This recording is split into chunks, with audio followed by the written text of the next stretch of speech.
কাঁচা আম ফুরিয়ে যাওয়ার আগেই এই আচারটি বানিয়ে নিন, তা না হলে মিস করবেন সারা বছরই। তো এই আচারটি কিভাবে তৈরি করেছি সেই রেসিপিটি চলুন দেখে নিই। এখানে 1 কেজি আম কেটে খুব ভালো করে ধুয়ে নিয়ে কড়াইয়ে দিয়ে দিলাম। এখন এখানে পরিমাণ মতো পানি দিয়ে দিচ্ছি।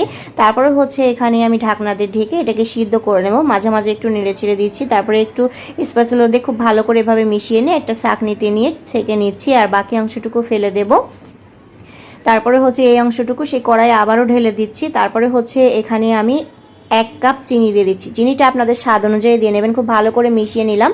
এখানে তারপরে একটু ফুড কালার দিয়ে দিচ্ছি, দিয়ে খুব ভালো করে মিশিয়ে নিয়ে একটু লবণ দিয়ে দিচ্ছি স্বাদ মতো, আর দিয়ে দিচ্ছি বিট লবণ 1 চা চামচের মতো, আর দিয়ে দিচ্ছি 2 চা চামচ চিলি ফ্লেক্স। এতে করে টেস্টটা অনেক গুণে বেড়ে যাবে। এখন খুব ভালো করে মিশিয়ে নিয়েছি।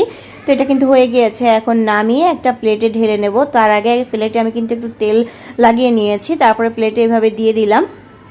রোদে থাকলে 1 দিন রোদে দিতে পারেন, আর রোদ না থাকলে চুলার নিচেই দিয়ে 2 দিনেই আপনারা এই আচারটি রেডি করে নিতে পারবেন।